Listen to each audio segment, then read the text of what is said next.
Hey everybody, welcome back to the Dungeon Dive. Daniel here. All right, today we are going to take a quick look at Tiny Epic Dungeons, the new game in the Tiny Epic series, and this game was recently delivered from Kickstarter, but I believe just about everything you're going to be seeing today will be available at retail. That's kind of always a nice thing about the Tiny Epic games, is these games almost always do come to retail.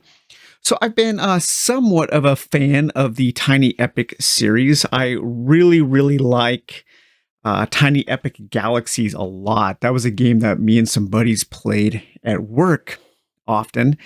But I was not a big fan of Tiny Epic Quest, I think it was called, the kind of overland adventure game. I say adventure game in quotes because it never really felt like an adventure game to me. It was very mechanical. I never really felt like my character was going on an adventure. It felt more like kind of a cube pushing Euro game with a Zelda inspired fantasy theme slapped on top of it. However, Tiny Epic Dungeons really does feel like a dungeon crawl, even though it is also quite mechanical in the way that it handles things.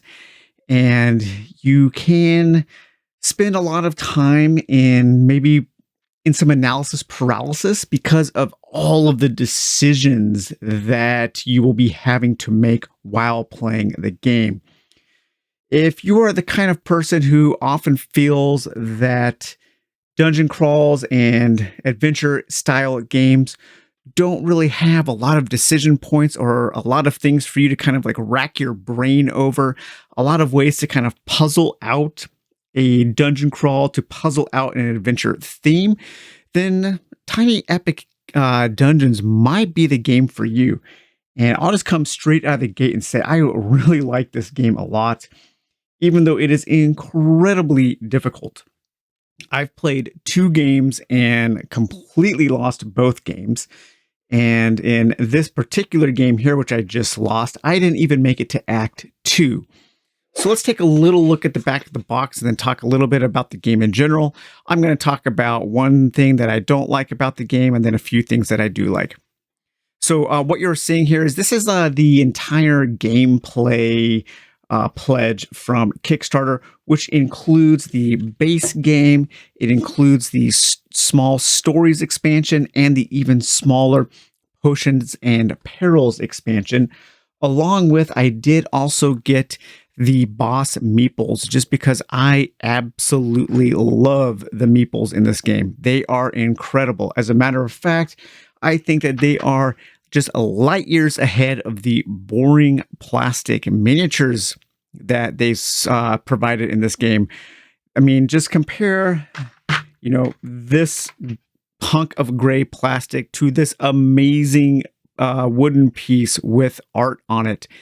I wish all of the heroes would have been represented by Meeples, wooden Meeples like this, because of how amazing those look. This is an instance where plastic is a huge, giant, mega step backwards.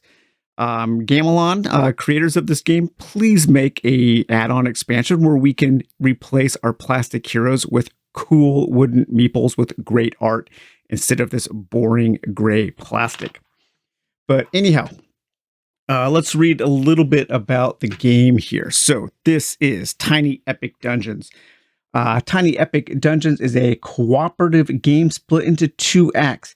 In both acts, players struggle against the waning torchlight as it decreases each turn. When the torch goes out, the heroes are forever lost in the darkness. In Act 1, explore the dungeon, fight enemies, and evade traps in efforts to find the boss's lair.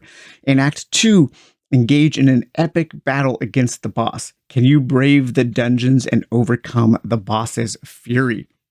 So Tiny Epic Dungeons is a game split into 2 acts. In the first act, you are going to be exploring the dungeon in a 7x7 grid. You are going to be creating a dungeon deck with a variety of different dungeon cards that are going to each have their own kinds of obstacles and things that you're going to have to overcome as you explore those. And in the first act, you are going to be exploring. You are going to be hopefully finding more loot. You are going to be fighting these goblins that are going to be coming out at different times. And then you are also looking for these minions that you are going to be fighting, because you have to kill a certain number of minions and then find the boss's lair in the dungeon. And then you can enter Act 2, where you start interacting with the boss in a big kind of epic battle where you have to utilize these altars in order to lower the boss's defenses so you can do enough damage to the boss and kill it. So that's kind of the basics of the game. So I'm just going to come straight out and say, like, the main thing I don't like in this game is the just abundance of icons that this game has. I mean, it's just absolutely insane.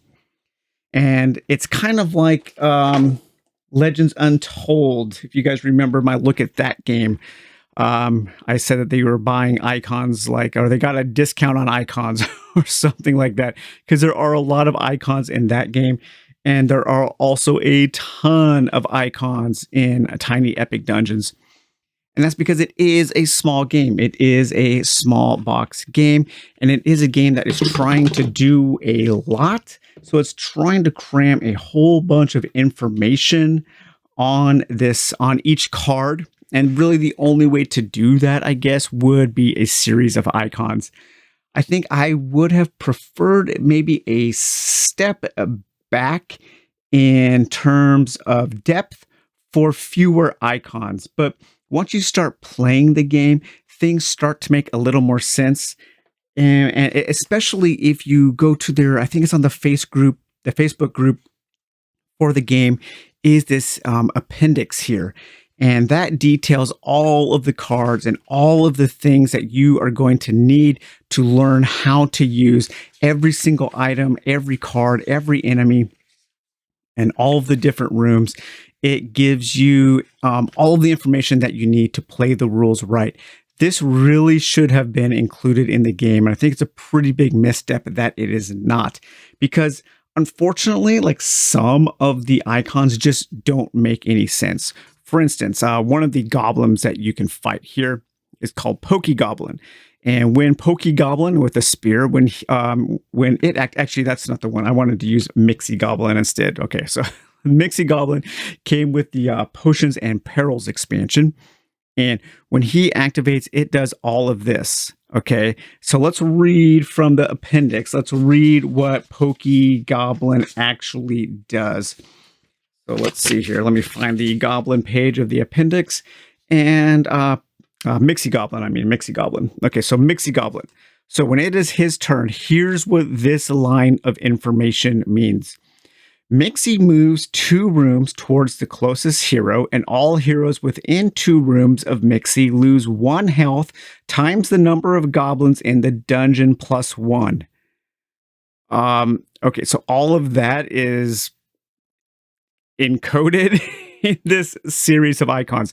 There is absolutely no way in hell I would ever have figured that out just based on looking at these cards and using the icon sheet that comes with the game. That appendix is absolutely necessary to learn how to decipher all of the ruins, all of the icons in the game. So I highly recommend picking up that appendix. It is worth it. But once you use that and once you start getting into the game, it is very good. So when you get the game and you get all of the expansions and everything, you are going to have just an absolute ton of content packed into 2 tiny little boxes. And you get a ton of heroes. So the heroes are your kind of standard fantasy classes. You have bards and you have psionics, barbarians, fighters, druids, wood elf rogues, warlocks, rangers, adventurers, a brewmaster. That guy's pretty awesome. A sorceress, guardians of the order. So there is Sir Gamelin, the company's icon mascot right there. And then another wizard. In this game, I picked 2 heroes at random, and I got Sir Lanon, the paladin, and I got Yuliessa, the cleric. And the different heroes are going to have a different number of health, They will have focus points, which is kind of a currency that you can use to spend to do certain actions. For instance, the bard here, for the free action, she can spend 2 health or 2 focus to add a die to a dice pool in order to have a better chance of overcoming an obstacle. You have a number of movement points that you can make. So while you are exploring the dungeon, you can move following the pathways, and you can move to explore new tiles by flipping those over, and then you will move into them.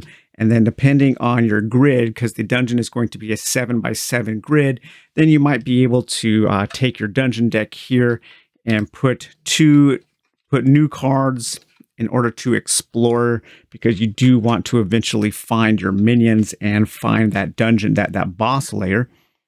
You have stats like strength, agility, and intelligence. And what I have found is in the 2 heroes that I chose at random, neither of them had a good agility.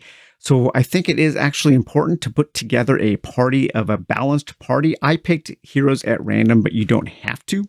I just thought it would be more fun, but I really missed having at least one character with a higher agility, because higher agility allows you to disarm most traps. Most trap cards that you're going to go into, when you see this icon, it's a trap. You move in there, you do a stat check of any of your stats. You want to get a 6 or higher, and then you can spend an action, one of your heroic actions, to disarm this trap. So that means that if you were successful with your agility test of 5, then you could put this over that trap, and that means that that trap is disarmed. And so any other heroes that move around in that room no longer have to worry about that trap. And there is a lot of movement. You are kind of constantly moving in this dungeon, especially at the end of the game. When you find out the boss that you were going to fight, you have to lure that boss through the dungeon over these different altars in order to lower the boss's defense so you can do enough damage to kill them. So if you have a bunch of traps left over in your dungeon, you're going to have to be dealing with a lot of stat checks, and it's going to be very, very difficult. And then each of the characters also has a free action where they can manipulate their dice by spending 2 focus, and also a free action to rest, which you will gain some health and focus back. And then each character will have 2 hand slots that they come pre-equipped with a rapier, for instance here, and an ability called Terrifying, which allows you to move enemies around the map. And each character does have different weapons and different abilities. And then the characters will also have certain special heroic ability, heroic action that they can take. So there's a lot of variety in the characters, and the characters do feel different. As you are exploring, there's going to be certain times when you are going to be revealing loot. There are 2 different ways that you can reveal loot. One way is if you come across this icon here, which if you successfully disarm this trap with an agility roll of a 6 or higher, then you can take either 1 loot or 1 spell, and you will take your loot deck or your spell deck there, and you can draw a card from the top of that, and then you can take this item. Each hero can hold 2 trinkets. They can hold an item in each of their hands, and they can have 1 piece of armor. So if you don't like what you drew, you can discard it into the discard pile, which I have here. And then there are other icons. There are these grayed out treasure icons. So when you get to do that, then you can pick an item from your discard. So that adds a very interesting decision to make when you are getting loot, to keep it or discard it so maybe another hero can find it on their turn. And I really do like that. The loot also, there are sets. So the Robes of the Phoenix, the Spell Tome of the Phoenix, both of these are in the discard pile. And one of my characters is armed with the Great Staff of the Phoenix. And depending on how many items in that set you are equipped with, you will get special bonuses. For instance, if you have 3 pieces of the Phoenix set, then you will get, every time you cast a spell, you will get +3 to your focus to use on a later turn. So the The loot system is very cool. There is a lot of loot, especially when you start adding in the expansions, and it is always fun to draw the different loot items. The same does go for the spells in the game. There are quite a few. Each character can have up to 2 spells, and spell using characters will often have a special power called research, where they can spend 4 focus to draw a new spell. There are utility spells, there are healing spells, and there are combat spells. So there's a good variety of different spells to use throughout the game. And many of them are quite useful. So one of the neat things about it, or this is kind of, let's say this is a double-edged sword here, a mixed bag, if you will. So there is a timer in the game. There are actually kind of 2 timers. And it does make some thematic sense. So you have your torch, and so you want to accomplish your goal in each act, Act 1 and 2, before your torch burns out. There are some ways to get more turns. For instance, if you kill one of the major minions, then you can move the torch up a certain number of spaces. And at the end of each one of your hero's turns, you're going to be moving the torch down. So you are kind of racing against the clock to discover where the boss is and to discover these altar spaces here, these encounter spaces, which are going to spawn a minion. One of the other, and that is a way to lose the game. If this torch token ever reaches the skull, it is game over. There's also another kind of timer that has to do with these 4 different goblins that are to be coming out, numbered 1 through 4, and you get these really cool little goblin meeples that are numbered. And each of the goblins you are going to draw, whenever a goblin comes out onto the board, you are going to be drawing from a stack of different goblins. And so these are kind of like the cannon fodder minions. But this also represents a good way to get loot and to get some bonuses when you kill them. And it's pretty easy to kill these goblins. However, if you are ever told to put out a 5th goblin and you can't because there are only 4, that is another way to lose the game. And so it is kind of like you have your buckets of water, your limited buckets of water to put out a number of threat. It's kind of like your threat management style co-op system dealing with the goblins. So you kind of always want to be surveying the dungeon in order to keep track of how many goblins are out. So that is another kind of crucial decision point you have to make in this game, is how you are going to be spending your character's actions, dealing with searching, dealing with gathering loot, dealing with looking for the boss's lair, but also dealing with how many goblins and managing that goblin threat. So I do like that the game does kind of, it injects that kind of threat management style gameplay from a game like Pandemic or something into a co-op dungeon crawl. This isn't just a explore the dungeon, find the boss, kill the boss game. There are other things you have to think about. And speaking of bosses, when you combine the expansion material together, you have quite a few different bosses. And you have like the Mind Lasher, the Dragon, the Seer, the Demon Lord, the Pharaoh, the Tinkerer, the Gorgon, and the Lich. The boss that I was going to fight on this game, once you kill a number of minions, and the goblins aren't minions, the goblins are like cannon fodder. I'll go over the minions in just a second. Once you kill a number of minions, depending on how many heroes you are playing with, you will flip this guy over and you will see who you are playing against. So I would be playing against the Goblin King. And then once you find the Goblin Lair, then the actual, or the boss lair, the actual boss card becomes an expanded space that you can move your heroes into in order to attack the boss. And depending on what spot you are on, you might get some different bonuses, or perhaps you might have some penalties. So it becomes really interesting once the boss is revealed. And the boss will come out on a layer, and then you will find your boss Meeple if you have the wooden meeple expansion, or you might use this little wooden token here to represent all the bosses. And you have to lure the boss through the dungeon, like I said before, passing over these altar spaces because each boss is going to have an altar space on their card here.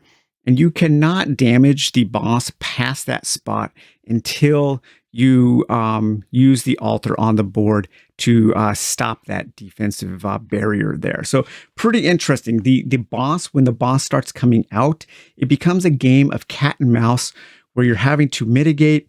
You're still having to keep track of your goblins. You're still having to keep track of traps and things that are on the board. And then you are trying to lure the boss towards one of those altars while also keeping some pressure on the boss so they don't escape and return to their lair so you can continue to do damage. There are there are a lot of things to keep track of in this game. But once you start playing it, it does not seem as daunting as first blush. So I do highly recommend picking up this appendix because it will help a lot. So the minions, when you reveal one of these altar spaces, one of these encounter spaces, then you will draw one of the minions. And these are kind of like the major minions that you have to defeat in order to, as like the first step in overcoming and conquering Act 1. And there are different minions like minotaurs and wraiths and dire serpents, oozes, fire elementals, golems, a dungeon crawler, a skeleton, an ogre, a troll, and a vampire imp. One of the expansions is also the story expansion, and that adds this small deck of cards here that kind of adds a little side quest. And then you can go ahead and read the side quest there, and it'll give you a little bit of a different objective to take care of as well. It'll also usually have a little bit of a different setup, and then you can, if you beat the quest, then you will get a certain bonus towards your game. And also using this expansion here, it also adds a third act to the game, so the games are a little bit longer. Another expansion was the potions expansion, which there are certain rooms and enemies that you can get these potions. You might have to deal with some negative consequences, but then you can also use this potion that'll give you a pretty major bonus. So yeah, like there's a lot to like about this game. One of the things I do like just is how bright and colorful the art is. I think the art is pretty fantastic. I think everything looks pretty cool while you are playing. The game does take up quite a bit of space for a small game. And again, once you add in all of these colorful meeples and with all of just this great art on the wooden tokens here, just love the way these things look. Very chunky and very cool. But the game is very difficult. I have not won a game. I haven't even really come close to winning. I know people have won, so I know it is doable. But there are a lot of decisions. This isn't just a kind of a casual roll through the dungeon, killing monsters, fight the boss, game over. There are some very important decisions to make, a lot of things to keep track of, a lot of different things, a lot of threats to manage, and you have a lot at your disposal, and you do have to play smartly to win, even though there are some dice, and even the dice offer up some decisions because you're going to be rolling dice, and you can choose to use certain dice to pass your tests, and then any dice you don't use, you might be able to gain some focus. And so mitigating these dice rolls and using your focus to add dice or to add to pips, to take away from pips. Yeah, just all kinds of pretty crucial, crunchy decisions to make while also having a fun romp through the dungeon because there are different tests you will have to pass, like this fire room here. Or maybe let's take a look here. Maybe the sarcophagus room, you can search to pull a treasure out of the sarcophagus from the discard pile. This is a kind of a trap room here where you can spend 4 focus to kill a goblin or to stop a goblin from spawning.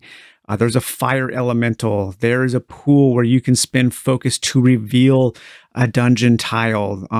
Here you can, it's an explosive room, or perhaps there's a trap here where you have to overcome these spider webs with your strength in order to pull some loot or a spell.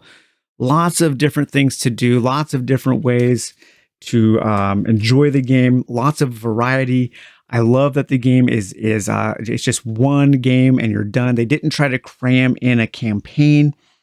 It's always just kind of a randomly set up, and you go through the motions of exploring, fighting, and managing threats, and then trying to kill that final boss. So yes, I highly recommend Tiny Epic Dungeons, especially if you are looking for something that is a little thinky, if you are looking for something that has a lot of variety. I do recommend picking up the little expansions.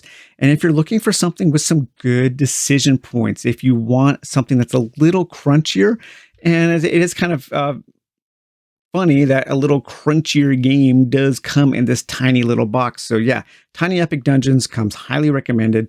It's especially great to add to your shelf of small box games. And I am looking forward to playing it more. I am looking forward to kind of mastering the game and hopefully eventually actually maybe winning a game. We'll see if that ever happens for me. I don't know.